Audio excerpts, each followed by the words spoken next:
तो गुजराती लोग तो हिंदी समझते ही है। हिंदी मूवी सब लोग देखते हैं, बॉलीवुड मूवी। हिंदी में गाना भी गाते हैं गुजराती लोग। तो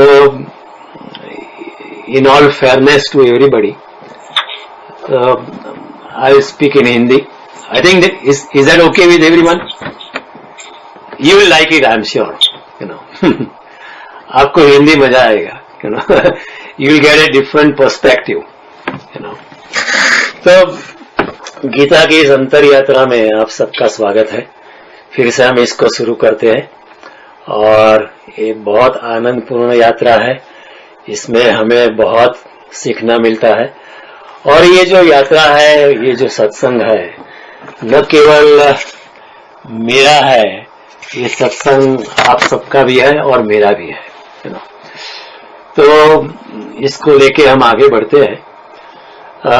गीता की शुरुआत में जब रण मैदान में श्री कृष्ण और अर्जुन ने प्रवेश किए थे, तब अर्जुन कहता है कि सेनयोर उभयोर मध्ये रथम स्थापय मेचित यावदेता निरीक्ष्य हम युद्ध कामान अवस्थिता. हे अच्युत कृष्ण, हे वासुदेव, हे कृष्ण, दोनों सेनाओं के मध्य में आप मेरे रथ की स्थापना करो, ताकि जो युद्ध की कामना से, जो मेरे साथ युद्ध करने की भावना से जो लोग उपस्थित हुए उसको मैं देख पाऊं. तो फिर कृष्ण क्या करते हैं कि जब अर्जुन ने ये कहा तो कृष्ण ने अपना रथ लेकर दो सेनाओं के बीच में रथ की स्थापना कर दी और कृष्ण ने कहा कि ये देख, तेरे भाई, तेरे चाचा वगैरह, उसके सामने तुझे लड़ना है. तो अर्जुन ने भी देखा. तो ये बात समझने जैसी है यहाँ की. अर्जुन कृष्ण को आज्ञा करता है. उसने ये नहीं कहा कि कृपया सेनायोर उभयोर मध्ये रथम स्थापय मेचित. उसने कहा दो सेनाओं के बीच में आप मेरे रथ की स्थापना करो. उसने ऐसा नहीं कहा कि प्लीज. अर्जुन ने ऐसा नहीं कहा please take my chariot ride in the middle of the battlefield. उसने प्लीज शब्द का इस्तेमाल नहीं किया है, क्योंकि वो अभी भी कृष्ण को अपना मित्र मानता है. कृष्ण को अभी वो पहचान नहीं पाया है. कृष्ण की जो प्रतिभा है, कृष्ण का जो परमात्मा स्वरूप है, वो अर्जुन अभी तक देख नहीं पाया है. हालांकि कृष्ण के साथ उसने सारी जिंदगी बिताई है, कृष्ण के साथ खेला है, उठा है, बैठा है, फिर भी कृष्ण को पहचान नहीं पाया है. इसलिए कृष्ण सामने है, उसके सामने फिर भी वो अर्जुन कृष्ण को अभी तक पहचान नहीं पाया है. इसलिए वो आज्ञा करता है कि दोनों सेना के बीच में आप मेरे रथ की स्थापना करो. उसने ऐसा नहीं कि कृपया करके please establish my chariot right in the middle of the battle. He didn't say so. तो कहने का तात्पर्य है कि अगर हमारी दृष्टि नहीं है, अगर आत्मज्ञानी व्यक्ति को परखने की हमारी नजर नहीं है, तो अगर कृष्ण भी साक्षात कृष्ण हमारे सामने अगर होते हैं, फिर भी हम उनको पहचान नहीं पाते. साक्षात बुद्ध हमारे साथ में हो, सामने हो, लेकिन हमारी अगर दृष्टि नहीं है, हमारी परखने की नजर नहीं है, तो हम उनकी विद्वत्ता को, उनके आत्मज्ञान को, उनके तेजस्विता को हम पहचान नहीं पाते. तो यही होता है. साक्षात कृष्ण सामने थे लेकिन अर्जुन नहीं समझ पाया. बुद्ध सामने थे लेकिन कई लोग समझ नहीं पाए बुद्ध को. ये होता रहता है हमेशा. एंड दैट्स व्हाई क्या होता है कि they are not valued in the right perspective. जो आत्मज्ञानी व्यक्ति को जिस तरह हमें परखना चाहिए, वो हम परख नहीं पाते. तो इसलिए क्या होता है कि always misunderstand this kind of people. एक जो Jesus when he was in his town, everybody was used to say वो जो इधर बकरी चरा रहा है वो लड़का. कोई जीसस की प्रतिभा को पकड़ नहीं पाया था. उसी तरह विवेकानंद को भी कोई समझ नहीं पाया था. कलकत्ता में लोग कहते थे कि वो जो कायस्थ का लड़का है, जिसका बाप चल गया है, वो जिसने दिवाला निकाला है, जो पागल जैसा है, उसका लड़का है। आत्मज्ञानी व्यक्ति अगर हमारे घर में भी पैदा होता है तो हम उसको समझ नहीं पाते। कई बार ऐसा होता है, because of the closeness we can not recognise him. मैं जानता हूं एक व्यक्ति को, उनके घराने में जो राकेश जी है, जो धर्मपुर में आश्रम चलाते हैं, वो कुछ आत्मज्ञानी जैसे व्यक्ति है, लेकिन उनके सारे फैमिली में कोई पहचान नहीं पाया। लेकिन उनका जो मामा था, उसने देखा कि मेरे भांजे में कुछ ऐसे गुण है जो अलौकिक है। 500 लोगों का पूरा विस्तृत फैमिली है, कुटुंब है, लेकिन कोई भी उन्हें पहचान नहीं पाया। वो ऐसे ही बोलते थे कि वो राकेश है, राकेश है। लेकिन उनके मामा जो है, जो मेरे मित्र है इधर अटलांटा में, वो मुझे कहने लगे कि सारे फैमिली में कोई पहचान नहीं पाया, लेकिन मुझे ऐसा पता चला कि वो कुछ आगे की संपत्ति लेके आया है। तो देन व्हाट हैपन कि वो मामा थे, वो अपने भांजे के शिष्य हो गए। He became the mama became a disciple of his own भांजा, क्योंकि परखने के लिए दृष्टि चाहिए। विवेकानंद की भी ये हालत हुई, कोई समझ नहीं पाता है। टैगोर को भी, जब रविंद्रनाथ टैगोर छोटे थे तो उनके घराने में एक रीत रिवाज था कि जब बर्थडे होती थी कोई भी छोटे लड़के या लड़की की, तो बहुत लोग आते थे, और फिर बाद में जो विद्वत्ता से भरपूर लोग जो आते थे, वो लड़के के या लड़की के बारे में कुछ कमेंट करते थे। तो टैगोर परिवार में बहुत लोग, they were very brilliant boys and girls, some were scientists, some were doctors, some were engineers। तो उनके बारे में वो लोग बड़ी प्रशंसा करते थे, लेकिन रविंद्रनाथ के बारे में कुछ नहीं बोलते थे। और रविंद्रनाथ की माँ भी ऐसा कहती थी कि मेरे रवि में ऐसा कुछ है नहीं, क्योंकि वो माँ भी पहचान नहीं पाई, क्योंकि वो बैठे रहते थे पेड़ के नीचे, वृक्षों की छाया में, वो अपनी कविता लिखते रहते थे, लेकिन कोई पहचान नहीं पाया। Not until he presented his Gitanjali for poetry to the international body, तभी उनकी प्रतिभा बाहर आई, और तभी भारत ने भी उनको तभी पहचाना। तब तक हम भारत में भी उनको नहीं पहचान पाए। जब तक रविंद्रनाथ को नोबेल प्राइज नहीं मिला तब तक हम रविंद्रनाथ को जानते भी नहीं थे। वो तो बाहर के लोगों ने उनको पकड़ा कि इसमें कुछ दम है। तो ऐसा ही होता है, अति परिचयात अवज्ञा, ऐसा हो जाता है। हम लोग जानते हैं, अगर घर का ये सभ्य है, हमारे परिवार में कोई पैदा हुआ है, हमारी स्ट्रीट में कोई ऐसा आत्मज्ञानी पैदा होता है, तो हम उसको पहचान नहीं पाते। उसी तरह अर्जुन भी कृष्ण को अभी तक पहचान नहीं पाया है। मीरा को भी लोग पहचान नहीं पाए, उसको महल से निकाल दिया। एकनाथ को भी लोग पहचान नहीं पाए, और एकनाथ को तो बहुत परेशान किया। जो एकनाथ के गांव के जो उच्च प्रकार के जो ब्राह्मण रहते थे, उन लोगों ने एकनाथ को बहुत परेशान किया है। उसके पास प्रायश्चित यज्ञ करवाया था। They did not value him at all. लेकिन एकनाथ की प्रतिभा कोई और पहचान पाया। जब जनार्दन पंत के पास वो पहुंचा, तो जनार्दन पंत ने इस बच्चे की प्रतिभा को पहचाना और उसको श्रीमद् भागवत का ज्ञान मौन वाणी से दिया। तो ये हमेशा होता है, जगत का एक कानून है कि आत्मज्ञानी व्यक्ति को उसके परिवार के लोग, उसके मोहल्ले के लोग, उसके गांव के लोग, उसके देश के लोग पहचान नहीं पाते, क्योंकि ये पहचानने के लिए एक दृष्टि चाहिए, पहचानने के लिए, परखने के लिए एक नजर चाहिए। जब तक हमारे में वो पवित्रता नहीं है, कुछ भक्ति नहीं है, कुछ आध्यात्मिक साधना नहीं है, तब तक हम उसको पहचान नहीं सकते। तो अर्जुन भी इधर कृष्ण को पहचान नहीं पाया, इसलिए वो कृष्ण को आज्ञा करता है। सामने भगवान खड़े हैं तो उसको तो साक्षात दंडवत प्रणाम करके काम लेना चाहिए, लेकिन वो सिर्फ कृष्ण को आज्ञा करता है कि 2 सेना के बीच में मेरे रथ की स्थापना करो। तो ये भी एक समझने जैसी चीज है। दूसरी बात यह है कि लोग कहते थे कि अर्जुन डर गया था, अर्जुन जो डर गया था इसलिए वो लड़ने के लिए ना बोलता था, ऐसी बात नहीं है। अगर वो डर गया होता तो अर्जुन ने ऐसा नहीं कहा होता कि दो सेना के मध्य में मेरे रथ की स्थापना करो। उसने कृष्ण को कहा होता कि जरा पीछे से रहना, भीम को आगे रखना, युधिष्ठिर को आगे रखना, मैं पीछे से कुछ करूंगा। ये बात नहीं थी, अर्जुन डरा हुआ नहीं था। अर्जुन ने कहा सेनयोर उभयोर मध्य, दो सेना के बीच में मेरे रथ की स्थापना करो। तो अर्जुन बिल्कुल नहीं डरा था। अर्जुन इतना ही बहादुर था जितने लोग और बहादुर थे। तो ये दूसरी बात है।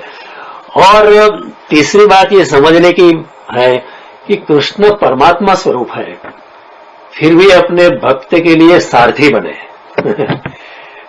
कृष्ण की निरहंकारिकता देखो आप, इतने परमात्मा स्वरूप होने के बावजूद Krishna has accepted the role of being a chariot driver.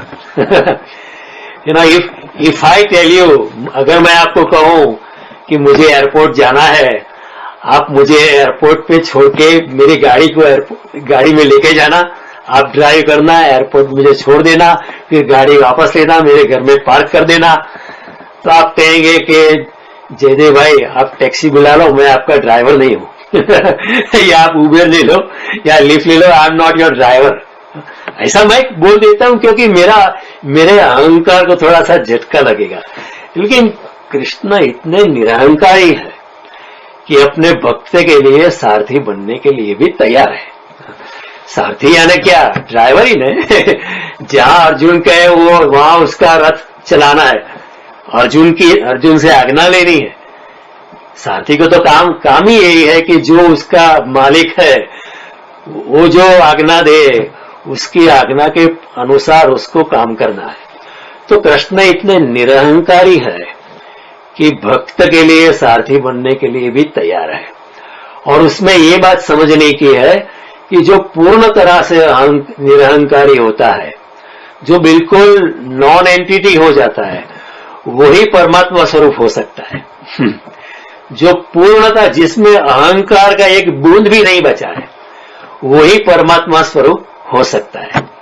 तो हमारे में भी अगर हम निरंकारिता में प्रवेश करें, पूर्णतया अहंकार का एक बूंद भी न बच जाए, पूर्णतया हम निरहंकारिता में प्रवेश अगर करें, तो हम भी परमात्मा स्वरूप हो सकते हैं। हमारी भी ये संभावना है। एक अवतार और हमारे बीच में यही फर्क है कि अवतार जो होता है उसमें बिल्कुल अभिमान नहीं होता है, अवतार बिल्कुल निरहंकारी अवस्था में होता है। हमारे में बहुत ज्यादा अभिमान होता है, बहुत ज्यादा अहंकार होता है, बहुत ज्यादा मद होता है, बहुत ज्यादा मान की अपेक्षा होती है। इसलिए हम अवतार नहीं है, हम सिर्फ मनुष्य है। तो कृष्ण बिल्कुल निरहंकारी है और कृष्ण है अपने भक्त के लिए कुछ भी करने के लिए तैयार है।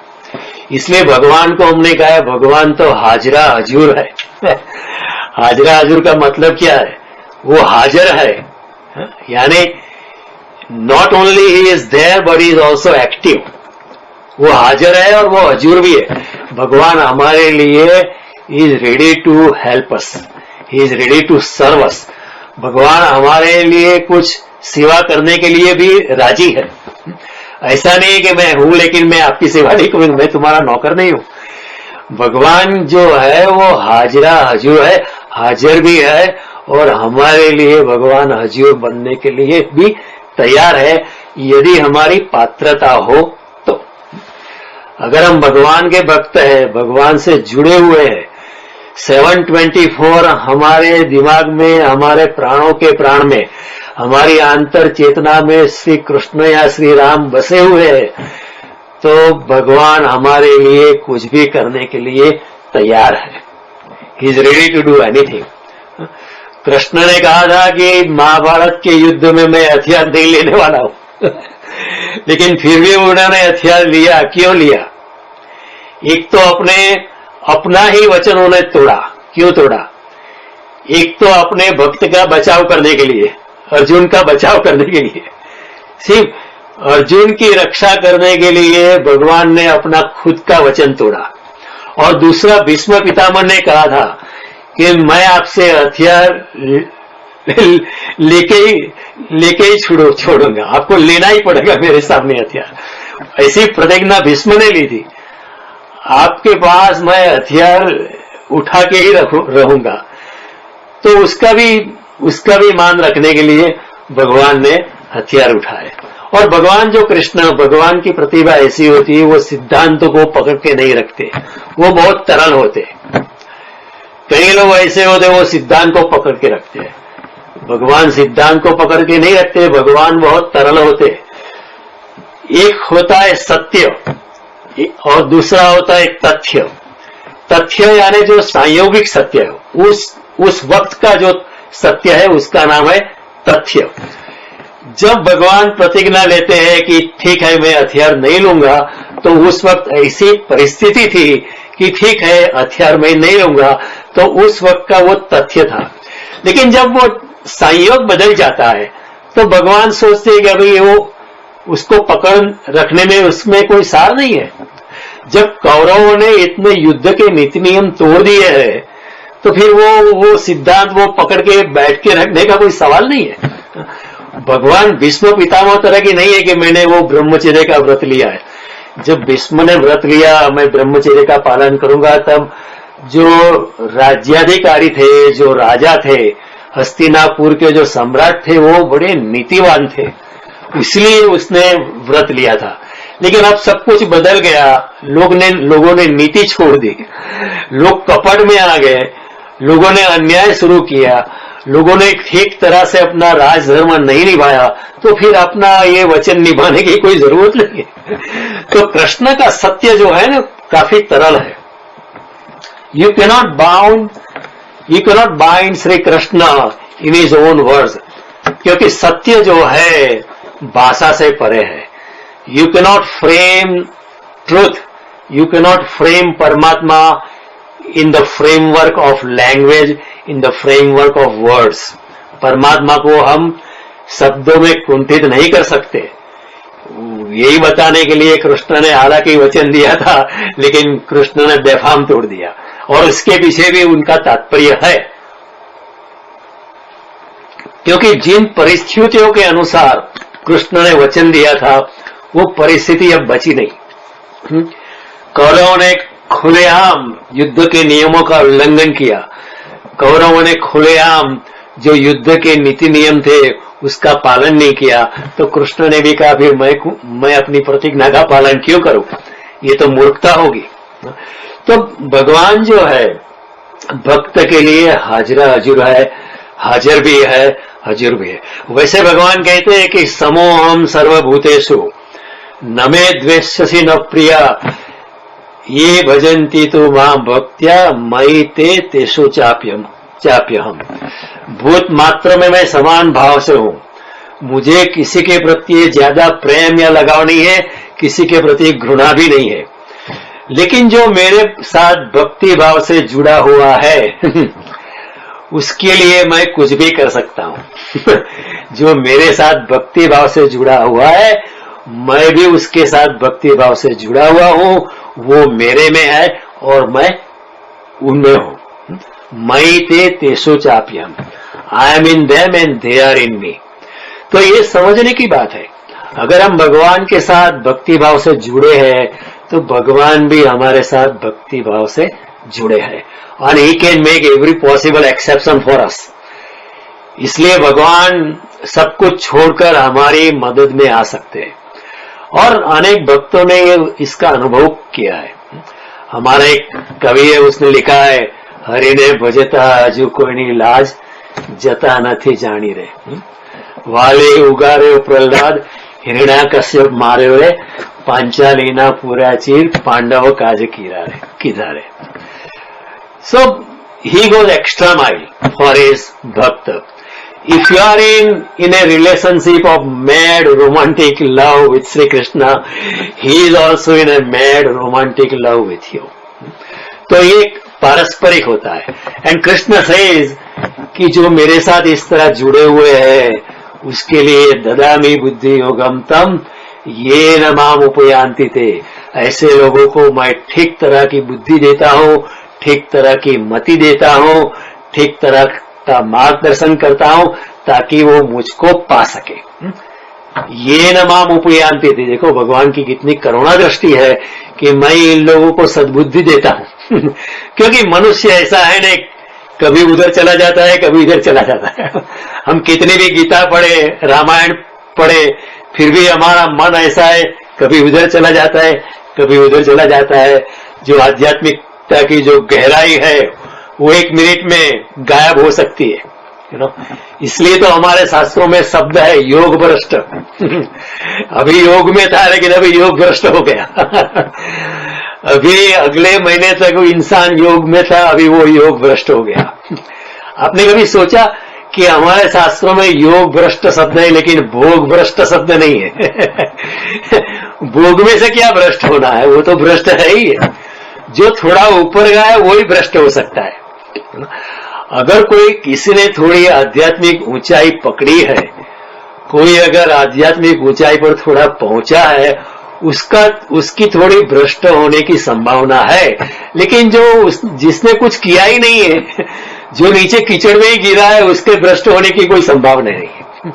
तो अगर कोई इंसान ऊपर गया है, कोई साधु महात्मा ऊपर गए और कुछ कारणवशात, संजोगवशात अगर वो नीचे गिर गए हैं, तो ठीक है, उनकी इतनी टीका मत करना। वो गिरे इसलिए कि वो ऊपर थोड़े गए थे। हम तो ऊपर गए ही नहीं है, तो हमको उनकी टीका करने का कोई अधिकार ही नहीं है। हमारा क्या है, हम अखबार पढ़ते हैं, चाय पीते हैं, देखो इसका क्या होगा, ये स्वामी, ये बापू, ये दादा, ये फलाना, वो गिर गए। हमें ऐसी आलोचना करने का कोई अधिकार नहीं है, क्योंकि हम तो वहीं बैठे थे, हमारे गिरने का कोई सवाल ही नहीं है। हम तो भोग में ही है, हमारे भोग भ्रष्ट होने का कोई सवाल ही नहीं है। हम तो भ्रष्टता में है ही। कोई अगर किसी ने कुछ ऊंचाई ली है तो उसकी भ्रष्ट होने की संभावना है, लेकिन उसके साथ ये भी संभावना है, अगर वो भ्रष्ट हो गया है तो फिर से वो ऊपर उठ सकता है, फिर से वो अपने चलित रास्तों पे फिर से आ सकता है। और अर्जुन ने ये सवाल पूछा है 6ठे अध्याय में कि अयति श्रद्धया पे तो योगाश्चलित मानस अप्राप्य योग संसिद्धि काम गतिं कृष्ण गच्छति। हे कृष्ण, जो पहले प्रयत्नमान था अध्यात्म में, जिसने कुछ प्रगति की थी, अभी अगर वो योग मार्ग से अगर चलित हो गया है, उसकी क्या गति होती है? तो कृष्ण समझाते फिक्र मत कर, अगर आपने कुछ गति की है, मैं आपके साथ हूं, मैं आपको फिर से उस मार्ग में लेके आऊंगा। तो ये सब बातें जो है समझने जैसी है कि भगवान जो है, श्री कृष्ण जो है, श्री राम जो है, वो बिल्कुल निरहंकारिता में है। और क्योंकि वो लोग निरहंकारिता में है, इसलिए वो परमात्मा है, इसलिए वो अवतार है।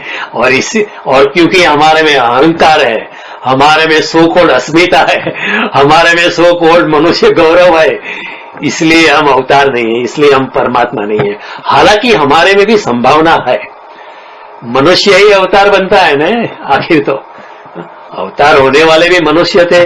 चैतन्य महाप्रभु भी मनुष्य थे, कोई महर्षि अरविंद भी मनुष्य ही थे, तो मनुष्य भी बन सकता है। कृष्ण कहते पराम सिद्धि मितोगता, यहां से ही, पृथ्वी लोक से ही, मनुष्य लोक से ही लोगों ने परम सिद्धि की प्राप्ति की है। तो अर्जुन, तो डरना मत, तेरी भी संभावना है, तेरे में भी ये संभावना भरपूर पड़ी है, और मैं तो तेरे हृदय में ही बैठा हूं, और कहीं नहीं जाना है, और कहीं मक्का मदीना जाना नहीं है, 4 धाम यात्रा तुम्हें करनी नहीं है, तुम्हारे हृदय में मैं बैठा हूं।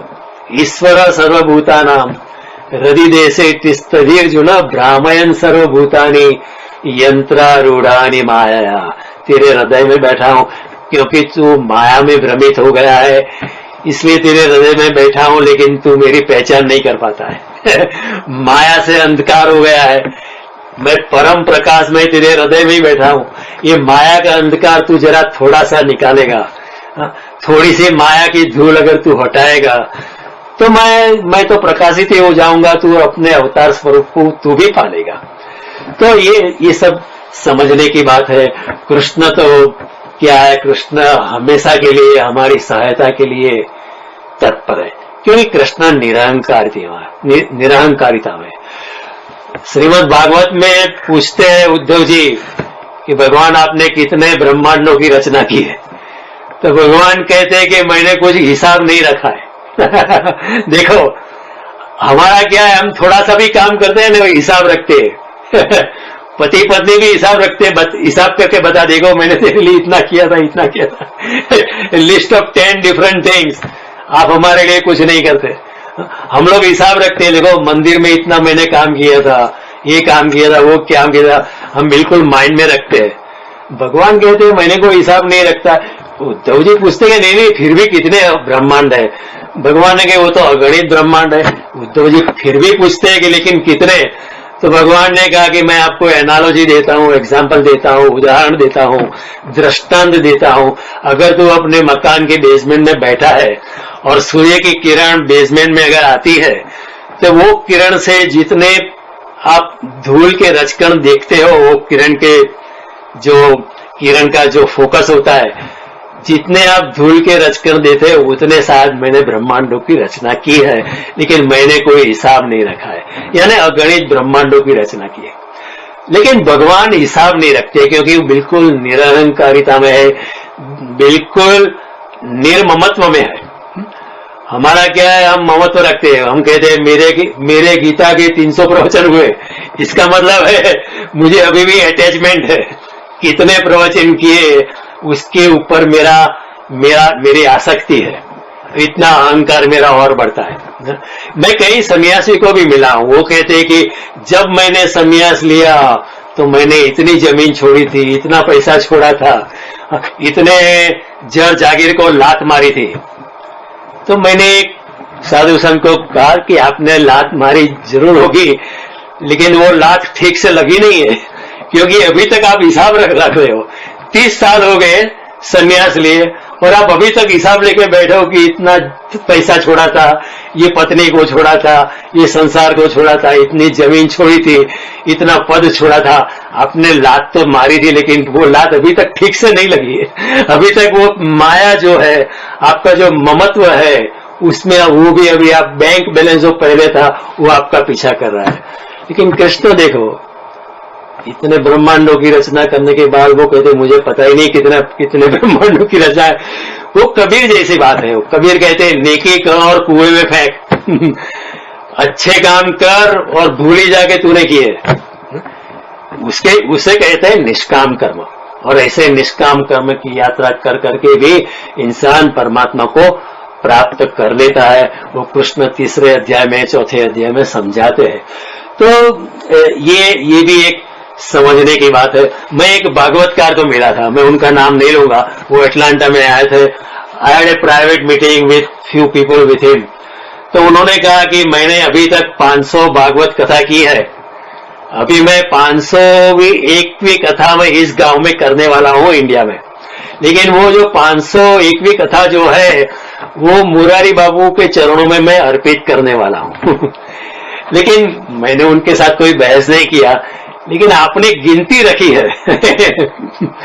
आपने गिनती रखी है कि मैंने 500 भागवत कथा की है।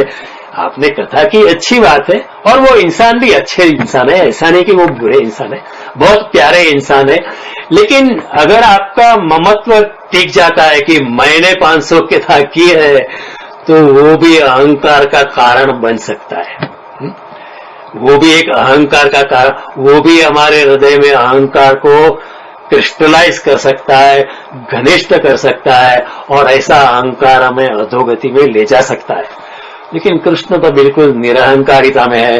तो कृष्ण इसलिए अर्जुन के सारथी बनने के लिए भी तैयार है, और अर्जुन आज्ञा करता है। जैसे कोई अपने ड्राइवर को कहता है कि जाओ मेरी दीदी को शॉपिंग करने लेके जाओ, जाओ ऑफिस से लेके आओ, ऑफिस से वो लेके आओ, ये मार्केट से लेके आओ, उसी तरह भगवान को अर्जुन आज्ञा करता है और उसी आज्ञा का भगवान पालन करते हैं। ठीक है, आपने कहा सेना के मध्य में मेरे रथ की स्थापना करो। अर्जुन, भगवान कहते हैं ठीक है, मैं आपके रथ की स्थापना बिल्कुल सेना के मध्य में करता हूं। और कृष्ण ने सेना के मध्य में, दोनों सेनाओं के बीच में अर्जुन के रथ की स्थापना की और कहा कि देखो तेरे यहाँ भाई बंधु है, तेरे ये सब कजीन है, ये सब कुरुपुत्र जो है, इनके साथ तुम्हें लड़ना है। तो ऐसी बात होती है। और ये युद्ध भी जो है बड़ा अद्भुत है। ऐसा युद्ध मनुष्य इतिहास में कभी हुआ नहीं है और कभी होने वाला नहीं है। और ये धर्म युद्ध है, ये ऑर्डिनरी युद्ध नहीं है, ये तो धर्म युद्ध है। और इसलिए गीता का पहला श्लोक क्या कहता है? धर्म क्षेत्रे कुरुक्षेत्रे समवेता युयोत्सव मामका पांडवाश्चैव किम कुर्वत संजय।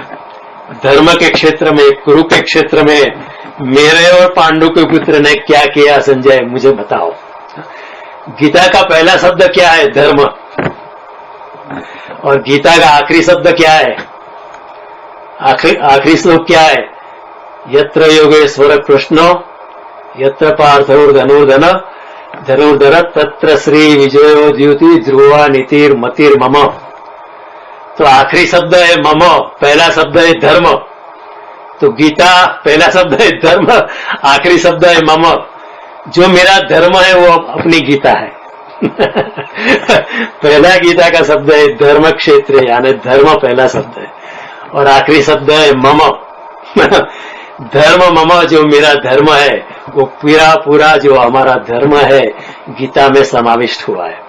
कृष्ण ने 700 श्लोक में पूरे वेद, पूरे उपनिषद, पूरे पुराण सब में उसको क्रिस्टलाइज करके हमारे लिए, मनुष्य जाति के कल्याण के लिए हमारे सामने रखे। It is a highly crystallize thing, it is a zip file, गागर मा सागर। शब्द में संहिता। इसी तरह कृष्ण ने 700 श्लोक में पूरे वेदों को, ज्ञान को भर दिया है। वेदों में लाखों श्लोक है, 18 पुराणों में 3,85,000 श्लोक है। सारे शास्त्रों को कृष्ण ने गीता में उनको समाविष्ट कर लिया है। तो एक धर्म युद्ध है। और ये देखने जैसी है कि कृष्ण जो है, अब कृष्ण की सेना कृष्ण के सामने लड़ने वाली है। ऐसा कभी हुआ है कि US commander will be fighting against the US army? Has that ever happened? Krishna ने अपनी सेना कौरवों को दे दी थी और कृष्ण की सेना पांडवों के खिलाफ, यानी कृष्ण के खिलाफ लड़ने वाली है। Has this happened anywhere in the world? Nowhere. कभी ये हो नहीं सकता है। ये अद्भुत युद्ध है। और जब युद्ध खत्म होता है पूरे दिन के बाद, शाम को ये लोग एक दूसरे की खबर देने जाते हैं कि गुरुजी आपको क्या हुआ, मैं आपको थोड़ी मलहम पट्टी करूं, आपको थोड़ी मसाजिंग करूं, मैंने आपको बहुत मारा। ये कभी हुआ है कि शाम को एक दूसरे की छावनी में जाते हैं और एक दूसरे की खबर अंतर पूछते हैं और कहते हैं कि मैं आपसे माफी चाहता हूं, पर क्या करूं, युद्ध में लड़ना पड़ता है। गुरु द्रोणाचार्य, मैंने आपको पांव में आपको जख्मी किया था, क्या मैं आपको कुछ कर सकता हूं? ऐसा कभी हो सकता है? और इतने भीषण संग्राम के बाद महाभारत का आखिरी चैप्टर को लोग कहते हैं शांति पर्व। What A contradiction! कितना कॉन्ट्राडिक्शन है। देखो कि महाभारत के भीषण संग्राम के बाद आता है शांति पर्व। कि अभी शांति की बात करते हैं, अभी युद्ध की बात की, अभी शांति की बात करो। कहने का तात्पर्य ये है कि इस जगत विरोधाभासों से भरपूर है और ब्रह्म जो है विरोधाभास के बीच में बैठा हुआ है। हमारी दृष्टि नहीं है कि विरोधाभासों के बीच में जो बसा हुआ ब्रह्म है उसको हम पकड़ पाए। इस जगत में दिन है तो रात भी है, स्त्री है तो पुरुष भी है, सुख है तो दुख भी है, मान है तो अपमान भी है। सभी विरोधाभासी चीजों से ये जगत बना हुआ है, द्वैत से बना हुआ है। और द्वैत के बीच में, ठीक द्वैत के बीच में अद्वैत ब्रह्म स्वरूप बैठा हुआ है। तो उसमें हमें ब्रह्मों की पहचान करनी पड़ती है। कई लोग कहते हैं कि तुम्हारे शास्त्रों में बहुत विरोधाभास है, इट इज वेरी कॉन्ट्राडिक्टरी। है कॉन्ट्राडिक्टरी, बट अगर आप में दृष्टि अगर है तो इन कॉन्ट्राडिक्शन के बीच में भी, इन विरोधाभासों के बीच में भी आप सत्य को पकड़ सकते हो। क्योंकि जिसमें विरोधाभास नहीं होता है वो सिर्फ आधा सत्य होता है। कई लोगों ने आधा सत्य कहा, वो आधा सत्य बहुत साफ सुथरा होता है, it is very convincing. But an enlightened master dares to speak the total truth, and if he dares to speak the total truth, he has to speak in a very contradictory way. इसलिए Krishna is also very contradictory. जब वो ज्ञान की बात कहते हुए बोलता है ज्ञान ही सर्वश्रेष्ठ है, नहीं ज्ञान न सदृशम पवित्रम विद्यते तत्स्वयं योग संसिद्धि कालेन आत्मनि विन्दति। ज्ञान जैसा कुछ भी नहीं है। फिर वो भक्ति की बात करते तो कहते भक्ति ही श्रेष्ठ है। वही कृष्ण जो कहते थे कि ज्ञान ही श्रेष्ठ है, वही अब कहते कि भक्ति ही श्रेष्ठ है। और वही कृष्ण जो कहते हैं ज्ञान श्रेष्ठ है, भक्ति, वो कहते हैं निष्काम कर्म ही श्रेष्ठ है। वो जो कृष्ण कहते हैं निष्काम कर्म श्रेष्ठ है, वही कृष्ण कहते हैं नहीं, ध्यान ही श्रेष्ठ है। ज्ञानात् ध्यानम विशिष्यते। This is contradictory. लेकिन जो इंसान कृष्ण को ऊपर ऊपर से नहीं पकड़ता है, लेकिन आखिरी ऊंचाई से पकड़ता है, मन के पार जाकर पकड़ता है, बुद्धि से जाकर पार जाकर पकड़ता है, वही कृष्ण को समझ सकता है। तो कृष्ण कहते हैं सर्वेंद्रिय गुणाभास सर्वेंद्रिय विवर्जित। वो परमात्मा से सभी इंद्रिय पैदा होती है, लेकिन वो परमात्मा को कोई इंद्रिय ही नहीं है। Isn't that a contradiction? In the very next sentence, सर्वेंद्रिय गुणाभास सर्वेंद्रिय विवर्जित। परमात्मा सभी इंद्रिया परमात्मा की है, लेकिन परमात्मा को कोई इंद्रिया नहीं है। ये कौन सा स्टेटमेंट? लेकिन दिस इज ऑल्सो ट्रू। अजायमानो बहुधा विजयताम। कृष्ण कहते हैं मैं कभी जन्म नहीं लेता हूं, लेकिन फिर भी बार बार जन्म लेता हूं। इसलिए हमारा जो सनातन धर्म है बड़ा कॉम्प्लेक्स है, वो ऑर्डिनरी लोगों के लिए नहीं। इसलिए पाश्चात्य लोग जो है वो कभी समझ नहीं पाते, क्योंकि पाश्चात्य का धर्म जो है ना बड़ा छिछरा है। सनातन धर्म जैसा गहन धर्म कोई जगत में है ही नहीं। इसलिए सनातन धर्म को समझने के लिए बड़ी गहरी प्रज्ञा चाहिए, मेधा चाहिए। It needs supra intelligence, not just ordinary intelligence. मेधा चाहिए, कुशाग्र बुद्धि चाहिए, पेनेट्रेटिंग इंटेलिजेंस चाहिए। इसलिए तो लोग इतने कंफ्यूज्ड है। भगवान कहते हैं अजायमानो बहुधा विजयता।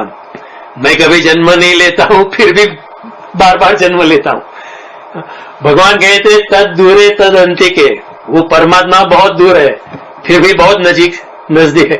तद दूरे तद अंतिके, in the very next breath. जब ऐसे वाक्य, उपनिषद के ऐसे वाक्य, गीता के ऐसे वाक्य पश्चिम में पहुंचे, तब लोगों ने सोचा ये लोग तो कुछ पी के बैठे हैं, कुछ शराब पी के ऐसा लिखते हैं। They are contradicting your own self.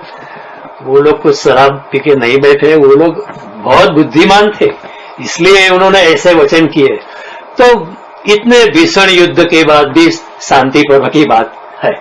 और देखो कितना कॉन्ट्राडिक्शन है। और भीष्म की पवित्रता देखो, पूरा युद्ध खत्म हो गया और भीष्म पितामह बाण सैया पे लेटे हुए, धनुष्य सैया पे लेटे हुए, और कृष्ण पांडव से कहते जाओ भीष्म पितामह से धर्म का उपदेश लो। तो द्रौपदी ने कहा कि हम क्यों भीष्म पितामह से उपदेश ले? जब मेरे वस्त्र छीने जा रहे थे तब ये बुड्ढा कुछ बोला नहीं था, कुछ सिंह गर्जना कर सकता था, लेकिन वो ऐसे ही मौन धारण करके बैठा है। He is also part and partial of the total plot. He should have spoken up, he should have come to protect me. उसके साथ हम धर्म का उपदेश क्यों ले? कृष्ण ने कहा कि आपको कुछ पता नहीं है। वो तो अपना काम कर रहे थे, वो अपना पार्ट प्ले कर रहे थे। उनको जो भी पार्ट इस ड्रामे में असाइन किया था, इस लीला में भीष्म पितामह को मैंने जो पार्ट दिया था वो उन्होंने अदा किया है। बाकी उनसे भी धर्म समझना जरूरी है। तो कितनी अद्भुत बात है, कोई बाण सैया पे लेटा हुआ है, धनुष्य सैया पे कोई लेटा हुआ है, कितनी चिभुन होती होगी, वो इंसान धर्म का उपदेश करता है। How is that possible? अगर मैं यहां बैठा हूं, पीछे से कोई मुझे पिंच करता रहे, मैं ये भाषण कैसे कर सकूं? लेकिन भीष्म पितामह उसी वक्त धर्म का उपदेश करते हैं, और न केवल धर्म का उपदेश कहते हैं, उसी वक्त विष्णु सहस्त्र नाम का उद्घोषणा होती है। ओके, तो उसी वक्त भीष्म पितामह विष्णु सहस्त्र नाम का विष्णु सहस्त्र नाम की घोषणा करते हैं। फिर जब कृष्ण लेके गए दोनों सेना के बीच में अर्जुन के रथ को और कहा कि अब इनके सामने तू लड़, तो अर्जुन ने अपने सामने स्वजन देके, हमने उसकी चर्चा की है, तो अर्जुन थोड़ा हिल गया। अभी तक कोई भी युद्ध में ऐसा नहीं हुआ था। तो अर्जुन कहता है ध्रुवस्त्वेवं स्वजनम कृष्ण युयुत्सम समुपस्थितम सिदन्ति मम गात्राणि मुखम च परिशुष्यति गांडीवम संस्रते हस्तात् त्वक् चैव परिदह्यते न च शक्नोमि अवस्थातुं भ्रमति वचमेव न। हे अर्जुन, हे कृष्ण, मैं अभी लड़ नहीं सकता हूँ, मेरा गला सूखा जा रहा है, मेरी चमड़ी जो है वो जल रही है, मेरा मन भ्रमित हो रहा है, मैं खड़ा रहने में भी समर्थ नहीं हूँ। ऐसी अर्जुन की हालत हो गई और वो बोलता है कि मैं नहीं लड़ना चाहता हूँ। तो कृष्ण कहते हैं कि ये कौन सी हिपोक्रेसी है, ये नहीं चलेगा। अभी तक की लड़ाई में तुमने लोगों को भेड़ बकरी की तरह काट दिया है, and now just because it is your relatives you don't want to fight. ये कौन सी तुम्हारी क्षत्रियता है, ये कौन सा तुम्हारा स्टैंडर्ड है, ये नहीं चलेगा, यू हैव टू फाइट। और दूसरा, तू तो क्षत्रिय है, तुम्हारा प्रशिक्षण जो है वो तुम्हारी ट्रेनिंग है एक वॉरियर की है, तुम्हारी साइकोलॉजिकल टाइप जो है एक वॉरियर की है। तो युद्ध के मैदान को छोड़ के भागेगा तो भी वापस आएगा तो तुम्हें भागना अच्छा नहीं लगेगा। तुम्हारे लिए उचित है कि ये धर्म युद्ध में तू अपनी जान की बाजी लगाकर तू इस धर्म युद्ध में लोगों की सुरक्षा करने के लिए तू ये संग्राम लड़, मर जाए तो मर जाए, जिंदा रहे तो जिंदा रहे, राज्य हाथ में आए तो ठीक, ना आए तो भी ठीक, ये भावना रख के तू लड़। भगवान ने कहा तू योगी बन के लड़। तस्माद अज्ञान संभूतम रतस्थम ज्ञान सिनात्मना, ज्ञान रूपी तलवार से छित्वेन संशय वेनम, सब संशय को काट के योगम आतिष्ठ उत्तिष्ठ भारत, तू योग में आकर फिर उठकर तू संग्राम कर भगवान कहते तस्मात् उत्तिष्ठ कौन्तेय युद्धाय कृतनिश्चय। भगवान कहते हैं सुख दुखे समय कृत्वा लाभालाभो जया जयो ततो युद्धाय जुवस्व नैवम पापम वाप्स्यसि, तू योगी बनकर लड़। और भगवान कहते हैं कि तू सोचता है कि तू मारता है, उसमें भी तेरा अहंकार है, तू मारने वाला नहीं, मारने वाला कोई और है। भगवान कहते तू कहता है कि तू बचाने वाला है, तू कौन बचाने वाला है, वो बचाने वाला तो कोई और होता है, तुम्हें सिर्फ माध्यम बनना है। मय्येव निहता पूर्वमेव निमित्त मात्र भव सव्यसाची, मैंने उनको मार ही दिया है, तू सिर्फ निमित्त मात्र बन। तो भगवान कहते हैं ये अहंकार को छोड़, ममत्व को छोड़, जिसकी हमने पहले बात की है, मैं फिर से उसमें नहीं जाऊंगा। तो तू लड़ने की शुरुआत की कर। लेकिन अर्जुन फिर निढाल होके रथ के पिछले भाग में जाके बैठ गया था। उसने कहा मैं नहीं लड़ने वाला हूं, और उसी अवस्था में भगवान ने गीतोपदेश को शुरू किया। अब ये सवाल उठता है जिसको हम अगले प्रवचन में लेंगे विस्तार से, कि ये गीत रण मैदान में इन the middle of the battlefield ये गीता का उद्बोधन किस तरह संभव है। जब हम गीता जयंती आती है तब गीता का हम रटन करते हैं, पूरी गीता पढ़ते हैं, तो इनमें 3.5 घंटे लग जाते हैं तो ये युद्ध के मैदान में किस तरह गीता कही जा सकती है, हाउ इज दिस। और कई विधर्मी लोग जो है ये भी एक कुशंका उठाते हैं और हमारे सनातन धर्म पे कीचड़ उछाड़ते हैं कि ये तुम्हारा सब हम्बग है। युद्ध के मैदान में